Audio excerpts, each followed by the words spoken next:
ننګرهار ولایت د خوږیاڼو علمي او پرمختیایي بنسټ په ناوخته او جلال آباد ښاروالۍ په تخنیکي همکارۍ د جلال آباد ښار سړکونو او اټونو د پاکۍ او مینځلو شپینې کمپاین د لیندۍ په 14مه پیل شو.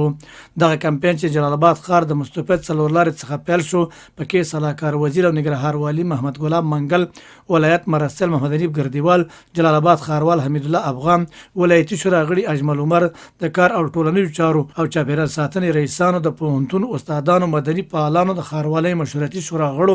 او ګڼ شمېر نور برخه اخیستې وه. سلاکار وزیر او ننګرهار والي محمد ګلاب منګل د ښار پاکۍ او سړکونو د مینځلو د کمپاین له امله د خوږیاڼو علمي او پرمختیایي بنسټ غړو او ټولو ګډونوالو څخه مننه وکړه چې د حشر په ترڅ کې یاده چاره پیل کړه. نوموړي ویل په دغه حشر کې له ګډون څخه موخه ولسونو ته پیغام ورکول دي چې خپل ښار د خپل کور په څیر پاک وساتي او د پاکۍ چارې هم له خپل کور، کوڅې او څیرمو سیمو څخه پیل کړي. د ښاغلي منګل په وینا د یادې کړنې په ترسره کولو سره به د ښار ښکلا لا زیاته او له هر ډول ناروغۍ څخه به مو د غوره چاپیریال له امله ژغورل شوي وو.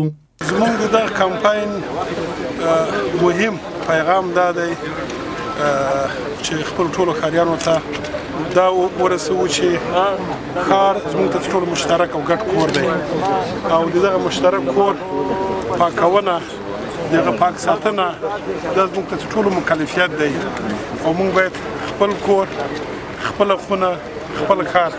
پاک وساتو تر څو زموږ ښاریان، زموږ عزیزان، زموږ خلک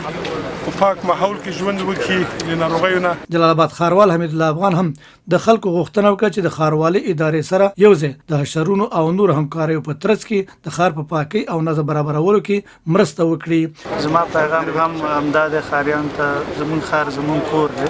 لکه څنګه چې موږ تاسو خپل کور پاک ساتو، دغسې باید د ښار پاکوالي ته توجه وکړو ځکه دا د ښار پاکوالی زموږ او ستاسو د فرهنګ ښکارندویي کوي. نو هیله مې دا ده چې لکه ننګرهار چې د علم او ادب په زانګو باندې مشهور دی، دغه نوم همدغسې ژوندی وساتو او د ښار په پاکوالي کې پوره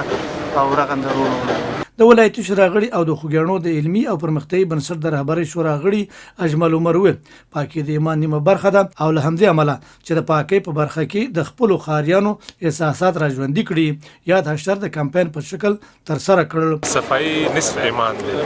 نو چې موږ ته د رسول الله صلی الله علیه وسلم حدیث مبارک پاتې شوی دی چې په هغې باندې عمل وکړو. څه خل وکولی شو چې خپل کور، خپل وطن پاک وساتو. خلکو سره احساس باید دا پیدا شي چې خپل کور نه شروع کړي او ټول افغانستان پاک کړي، او دا موږ ایماني وجیبه ده چې موږ خلکو ته هم دا پیغام ورکړو چې هر سړی راوځي د خپل کور مخه پاکه کړي.